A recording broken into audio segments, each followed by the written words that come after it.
नमस्कार विद्यार्थ्यांनो, आज आपण इयत्ता 10वी गणित भाग 1 प्रकरण 5 संभाव्यता यातील सराव संच 5.4 मधील काही उदाहरणाचा अभ्यास आज आपण या व्हिडिओमध्ये करणार आहोत. मागील व्हिडिओमध्ये आपण सराव संच 5.3 मध्ये नमुना अवकाश, त्यानंतर नमुना अवकाशातील घटकांची संख्या, घटनेतील घटक आणि घटनेतील घटकांची संख्या याच्याविषयी आपण माहिती पाहिलेली आहे. आज आपल्याला या व्हिडिओमध्ये प्रयोग, त्यानंतर प्रयोगातील नमुना अवकाश, त्याचबरोबर नमुना अवकाशातील घटकांची संख्या, त्यानंतर घटना दिलेल्या आहेत त्या घटनातील घटक आणि घटकांची संख्या मिळवून आपल्याला त्या घटनेची संभाव्यता आपल्या या सराव संचामध्ये पाहिजे. त्यामध्ये प्रश्न आहे पहा, 2 नाणी फेकली असता खालील घटनांची संभाव्यता काढा. प्रयोग आहे 2 नाणी फेकण्याचा. मग आपण सुरुवातीला त्या प्रयोगातील नमुना अवकाशातील घटकांची संख्या द्यायची. त्यानंतर एक एक घटना घ्यायची आपल्याला. पहिली घटना आहे कमीत कमी एक छापा मिळणे. या घटनेतील घटक लिहायचे आणि त्यानंतर घटकांची संख्या लिहायची आहे. त्यानंतर संभाव्यता, त्या घटनेची संभाव्यता बरोबर त्या ठिकाणी घटनेतील घटकांची संख्या भागिले नमुना अवकाशातील घटकांची संख्या या भागाकारून आपल्याला प्रत्येक घटनेची आपल्याला संभाव्यता या ठिकाणी आपल्याला काढायची आहे. तर आपण सुरुवातीला तो प्रयोग आहे, तो प्रयोगातील नमुना अवकाश या ठिकाणी लिहूया. या ठिकाणी मी सुरुवात करतो पहा. प्रयोग आहे 2 नाणी फेकली असता. 2 नाणी फेकली असता. 2 नाणी फेकली असता हा प्रयोग आहे. या प्रयोगातील आपल्याला नमुना अवकाश या ठिकाणी लिहायचा आहे. तर नमुना अवकाश एस अक्षराने दाखवतो आपण. एस बरोबर महिरपी कंसात जर 2 नाणी फेकल्यानंतर आपल्याला घटक मिळतात एच एच, त्यानंतर एच टी, त्यानंतर टी एच आणि टी टी. हा झाला नमुना अवकाश. त्यात या नमुना अवकाशातील घटकांची संख्या आपल्याला लिहायची आहे. म्हणून एन ऑफ एस बरोबर 1 2 3 4 हा झाला नमुना अवकाशातील घटकांची संख्या. त्यानंतर आपल्याला प्रयोग घ्यायचा आहे. पहिला प्रयोग, पहिली घटना घ्यायची आपल्याला. पहिली घटना त्या ठिकाणी कमीत कमी एक छापा मिळणे. इथं लिहितो पहा मी. कमीत कमी एक छापा मिळणे. एक छापा मिळणे. कमीत कमी एक छापा मिळणे. तर ही घटना लिहित असताना आपल्याला जो कमीत कमी शब्द आलेला आहे त्या कमीत कमी शब्दाचा अर्थ आपण या ठिकाणी लिहून घ्यायचा आहे अगोदर. बघा इथं लिहितो मी कमीत कमी एक छापा. महत्त्वाचा आहे पहा. कमीत कमी एक छापा याचाच अर्थ होतो जास्तीत जास्त. पहा, जास्तीत जास्त, कमीत कमीच्या विरुद्ध जास्तीत जास्त आणि एकपेक्षा जास्त 2 म्हणजे 2 छापा असणारे देखील घटक घ्यायचे आपल्याला. पहा, म्हणजे कमीत कमी एक छापा असणारे पण घटक घ्यायचे आणि जास्तीत जास्त 2 छापा असणारे देखील घटक घ्यायचे. आता पुढं आणखीन जास्तीत जास्त 3 छापा होईल. 2च्या नंतर 3 येत आहे, पण तो 3 छापा असू शकत नाही. म्हणून या ठिकाणी आपल्याला या घटनेचा नमुना अवकाश लिहित असताना किंवा या घटनेतील घटकांची संख्या लिहित असताना आपल्याला 1 छापा असणारा घटक आणि 2 छापा असणारे घटक देखील आपल्याला या नमुना अवकाशातून निवडायचे आहेत. तर आपल्याला आपण घटनेतील घटक लिहूया आपण. बरोबर, घटना ए याला आपण म्हणूया घटना ए. घटना ए बरोबर महिरपी कंसात. आता 1 छापा असणारा घटक, तर या नमुना अवकाशातून आपल्याला 1 छापा असणारा घटक निवडायचा आहे पहा. 1 छापा असणारा एच टी. इथं लिहितं एच टी. त्यानंतर टी एच 1 छापा असणारा. त्यानंतर टी टी घ्यायचं नाही कारण इथं 1 पण छापा नाही. त्यानंतर 2 छापा असणारा आपण घटक निवडायचा आहे. 2 छापा असणारा एक घटक आहे इथं आहे एच एच. एच एच अशा पद्धतीने ही घटना या ठिकाणी पूर्ण झाली. त्यानंतर आपल्याला एन ऑफ ए म्हणून एन ऑफ ए बरोबर घटनेतील घटक मोजायचे 1 2 3 एन ऑफ ए बरोबर 3. आता हे झालं ए घटना, घटनेतील घटक मोजले. त्यानंतर आपल्याला सूत्र लिहायचं आहे पी ऑफ ए म्हणजे ए घटनेची संभाव्यता. पी ऑफ ए बरोबर इथे येईल एन ऑफ ए म्हणजे ए घटनेतील घटक छेद एन ऑफ एस म्हणजे नमुना अवकाशातील घटक. या दोघांचा जर भागाकार केला, घटनेतील घटकांची संख्या भागिले नमुना अवकाशातील घटकांची संख्या यांचा भागाकार केला तर आपल्याला ए या घटनेची संभाव्यता त्या ठिकाणी मिळते. या ठिकाणी लिहायचं आहे बरोबर एन ऑफ ए इथं आहे 3 छेद एन ऑफ एसची किंमत आहे 4, इथे 4. म्हणून पी ऑफ ए बरोबर 3/4 म्हणून आपल्याला उत्तर लिहायचं आहे. म्हणून ए घटनेची संभाव्यता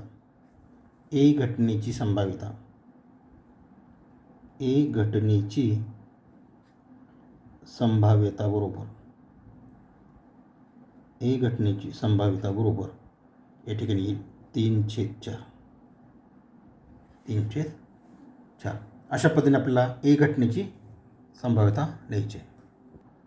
यानंतर याच प्रश्नातील दुसरी घटना आपण या ठिकाणी लिहायची आहे. दुसरी घटना इथं लिहितो मी घटना क्रमांक 2 आणि ती घटना आहे एकही छापा न मिळणे. इथं लिहितो बघा घटना बी ही एकही छापा न मिळण्याची आहे. एकही छापा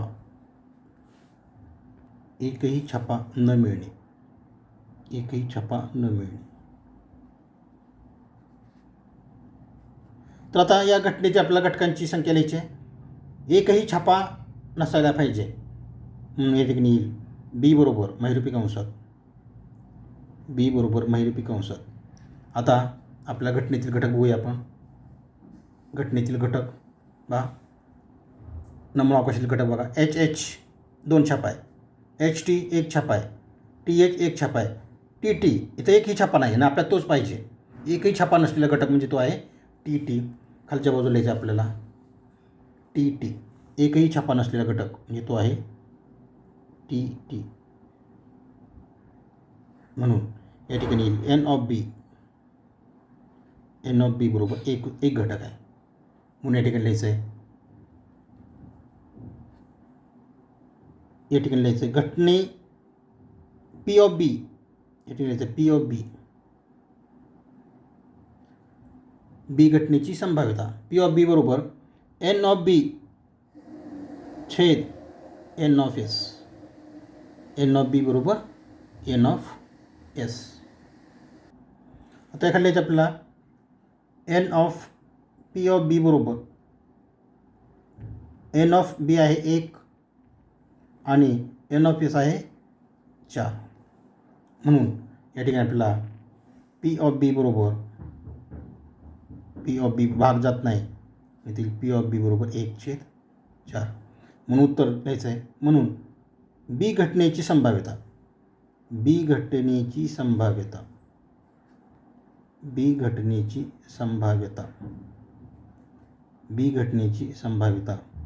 बरोबर 1/4 हे आपलं प्रश्न घटना 2चं उत्तर. यानंतर आहे प्रश्न दुसरा.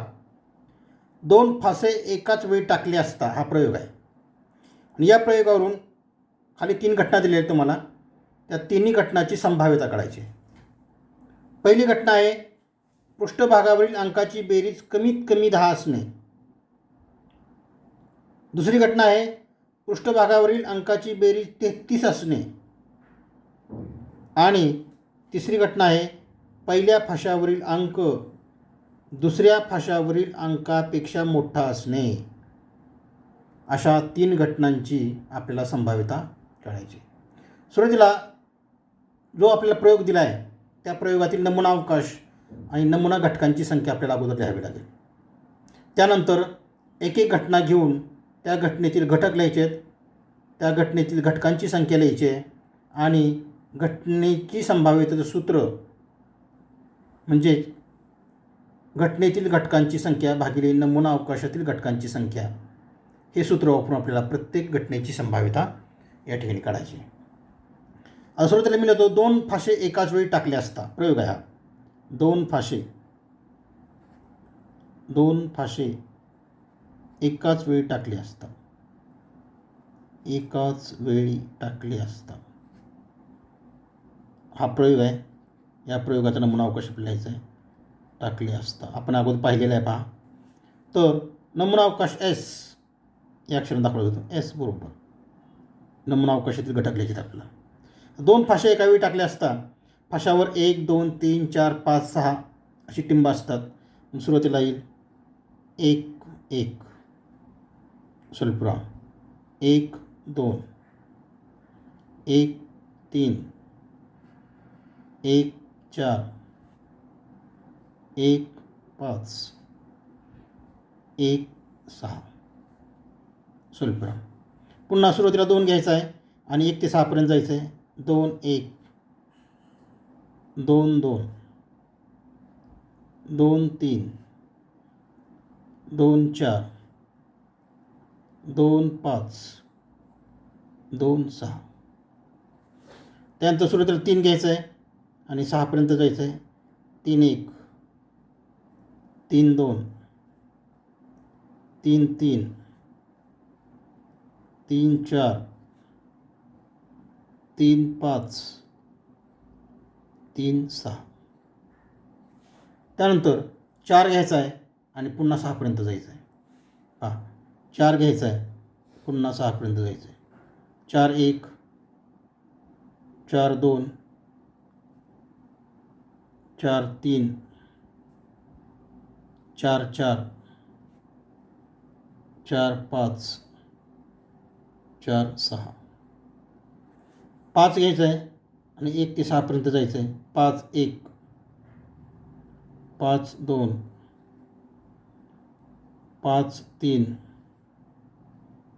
5 4 5 5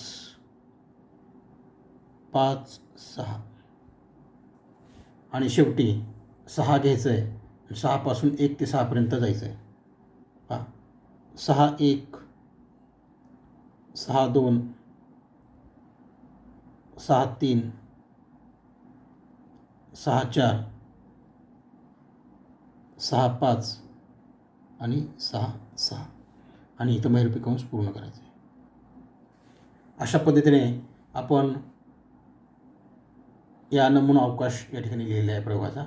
या नमुना अवकाशातील घटक म्हणून येते म्हणून N(S) बरोबर 6 ओळी आणि प्रत्येकामध्ये 6 म्हणजे 6 आहे 36.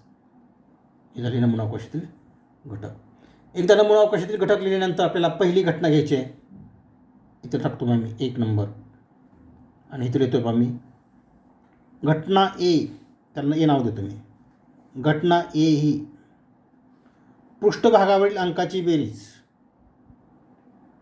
पृष्ठभागावरील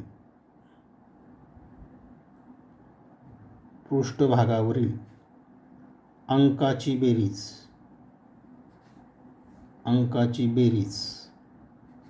कमीत कमी, हा शब्द महत्त्वाचा आहे पहा, कमीत कमी 10 असणे.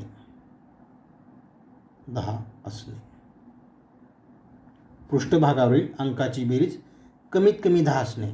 आता कमीत कमी 10चा अर्थ मी या ठिकाणी लिहितोय बघा खाली. कमीत कमी 10 पहा, कमीत कमी 10 याचा अर्थ होतो पहा, कमीत कमी 10 म्हणजे 10 असणारा पण घ्यायचा आहे. 10 असणारा पण बेरीज 10 असणारा पण घ्यायची आहे अंकाची बेरीज. आणि जास्तीत जास्त, कमीत कमीच्या विरुद्ध जास्तीत जास्त पहा, जास्तीत जास्त तर 10पेक्षा जास्त आहे 12 11 म्हणजे 11 बेरीज असणारा पण घ्यायचा. आणखीन पहा जास्तीत जास्त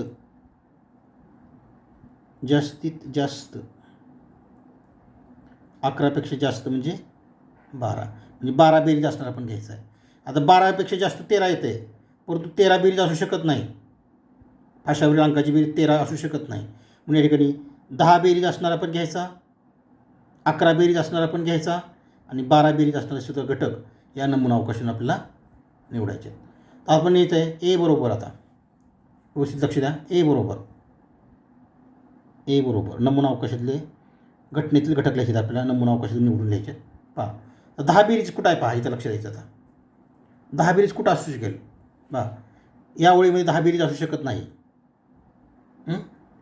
इथं देखील असू शकणार नाही. 6 आणि 2 8 बेरीज जास्तीत इथे. इथं पण असू शकणार नाही. 3 आणि 6 9 बेरीज येते. मग या ठिकाणी इथं बेरीज असू शकेल पहा, 4 1 नाही, 4 2 नाही, 4 3 नाही, 4 4 नाही, 4 5 9 बेरीज येते. इथं 10 बेरीज आहे म्हणजे इथे येईल 4 6. यातला पहिला घटक येईल 4 6. इथलं तुम्ही 4 6. त्यानंतर 4 6 झाल्यानंतर या ओळीमध्ये बघायचं आता, बेरीज 6, बेरीज 7, बेरीज 8, बेरीज 9, बेरीज 10 इथे येते. 5 5 इथे लिहायचं आहे. 5 5 इथे लिहायचं आहे. 5 5.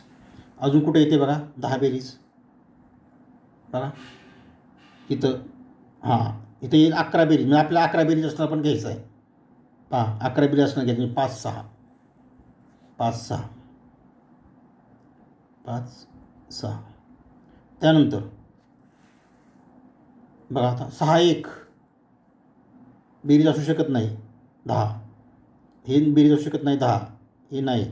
इथं असू शकते 10 4 6 4. इथं यायचं आहे 6 4. इथं यायचं आहे 6 4. बेरीज 10 11 12 असणारे घटक घ्यायचे आपल्याला. त्यानंतर 6 5 तो देखील आपल्याला घ्यायचा आहे. आणि 6 6 देखील घ्यायचा आहे, कारण बेरीज 12 येते. इथे बेरीज 11 येते. इथे बेरीज 10 येते. इथे येईल 6 5. इथे येईल 6 5 6 5 आणि इथे येईल बेरीज 6 6. म्हणजे याच्यामध्ये कमीत कमी 10 याचा अर्थ होतो 10 बेरीज असणारा पण घ्यायचा, 11 बेरीज असणारा पण घ्यायचा आणि 12 बेरीज असणारा देखील घ्यायचा. आता यातले घटक आपण मोजायचे पहा. एन ऑफ ए इथं लिहायचं आहे. N of A, n of A बरोबर 1 2 3 4 5 6. एन ऑफ ए बरोबर 6. आता या ठिकाणी घटनेतील घटकांची संख्या काढल्यानंतर संभाव्यतेचं सूत्र लिहायचं आहे. घटनेची संभाव्यता बरोबर इथं लिहायचं आहे P of A. P of A बरोबर एन ऑफ ए म्हणजे ए घटनेतील घटकांची संख्या छेद नमुना अवकाशातील घटकांची संख्या म्हणजे एन ऑफ एस. या ठिकाणी किंमत ठेवायची आहे. एन ऑफ ए आत्ता आलेले आहे 6 आणि नमुना अवकाशातील घटकांची संख्या आलेली आहे 36. 36 इथे 6/36. आता इथं भाग जातोय पहा आणि 6 1 6 6 6 36 म्हणून या ठिकाणी येईल P of A. P of A बरोबर 1/6. पी ऑफ ए बरोबर 1/6. म्हणून खाली वाक्य लिहायचं आपल्याला. ए घटनेची संभाव्यता. ए घटनेची संभाव्यता. ए घटनेची संभाव्यता बरोबर 1/6. 1/6. आता लिहायचं आहे घटना क्रमांक 2. आता खाली लिहायची घटना क्रमांक 2. इथं लिहितो पहा मी घटना क्रमांक 2. पहा पृष्ठभागावरील अंकाची बेरीज 33 असणे. इथं लिहितो पहा घटना बी ही पृष्ठभागावरील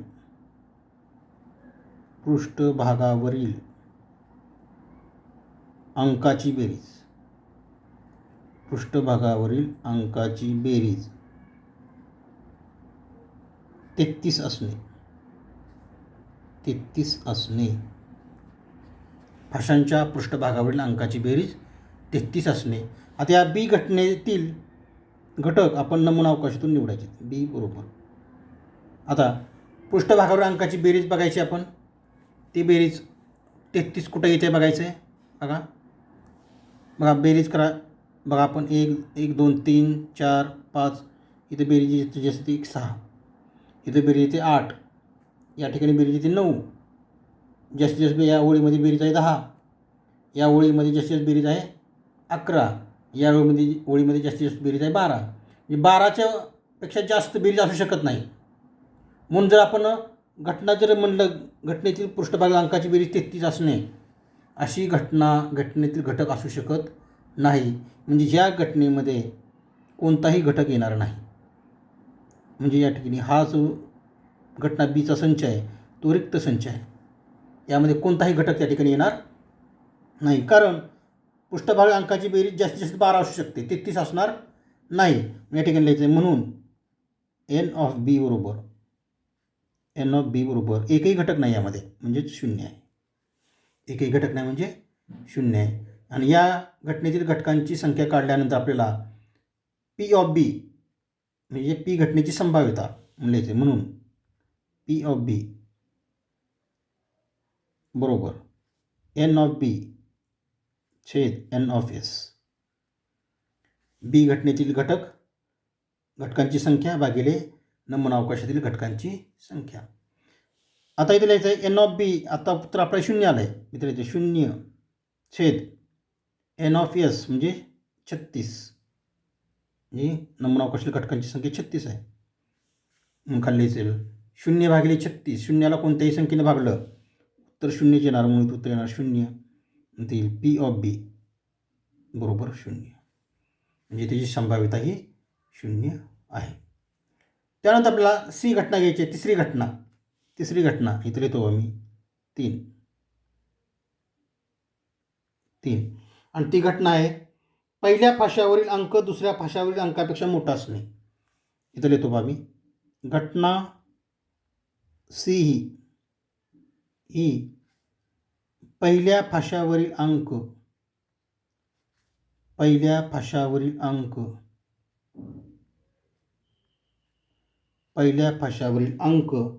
दुसऱ्या फाशावरील अंकापेक्षा मोठा असणे.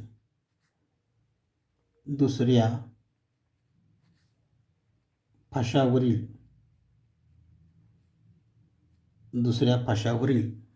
अंकापेक्षा मोठा असणे.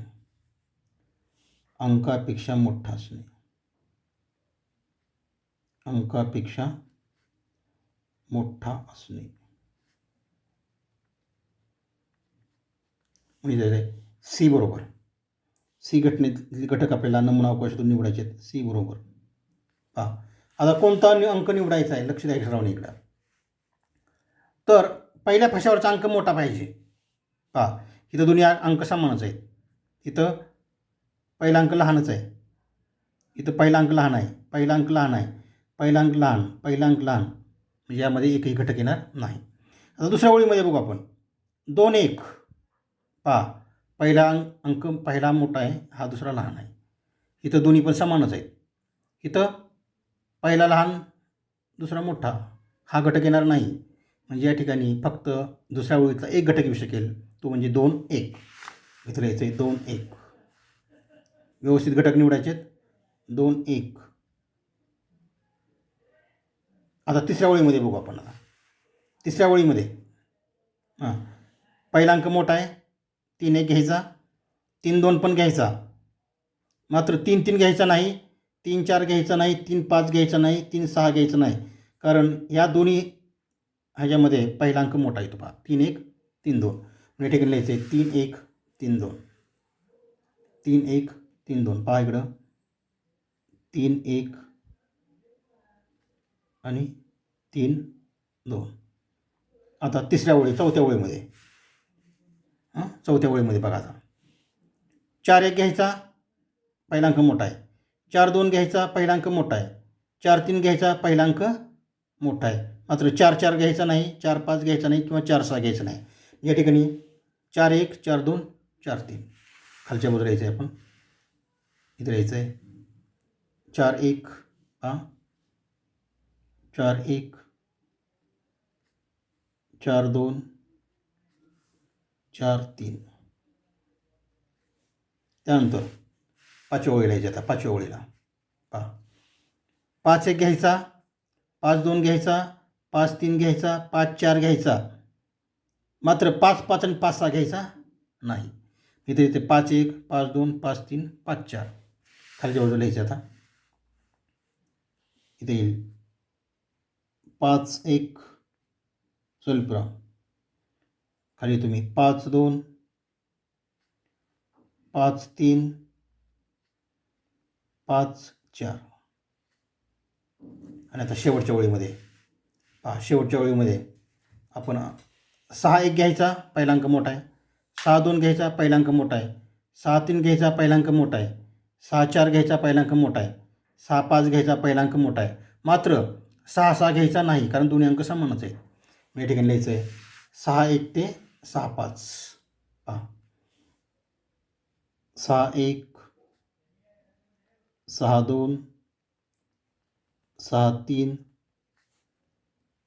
6-4 आणि 6-5. अशा पद्धतीने हा घटना सी आली. आता यातले घटक मोजायचे आपल्याला. घटक मोजायचे आहेत 1, 2, 3, 4, 5, 6, 7, 8, 9, 10, 11, 12, 13, 14, 15. म्हणजे ठिकाणी एन ऑफ सी, म्हणून एन ऑफ सी बरोबर 15. एन ऑफ सी बरोबर 15. आता एकदा एन ऑफ सीचे घटक मिळाल्यानंतर आपल्याला डायरेक्ट पी ऑफ सीचा फॉर्म्युला लिहायचा आहे. पी ऑफ सी बरोबर म्हणजे पी घटनेची संभाव्यता बरोबर पी ऑफ सी बरोबर एन ऑफ सी छेद एन ऑफ एस. सी घटनेतील घटकांची संख्या भागिले नमुना अवकाशातील घटकांची संख्या. खाली लिहायचं आहे एन ऑफ सी बरोबर 15 छेद 36. 15 छेद 36. आता ह्याला भाग जातो आहे 3 दोन्हीकडे भाग जातो आहे. पहा 3 1 3, 3 2 6, 3 5 15. आता मात्र भाग जात नाही, म्हणजे उत्तर आलं 5/12. म्हणजे येईल पी ऑफ सी बरोबर 5/12. 5/12 म्हणून उत्तर लिहायचं आहे घटना सीची संभाव्यता. इथे लिहित आहे पहा घटना सीची संभाव्यता. घटना सीची संभाव्यता बरोबर 5/12. अशा पद्धतीने आपण त्या प्रश्नातील तिन्ही घटना आणि त्यांची संभाव्यता आपण या ठिकाणी पूर्ण केली.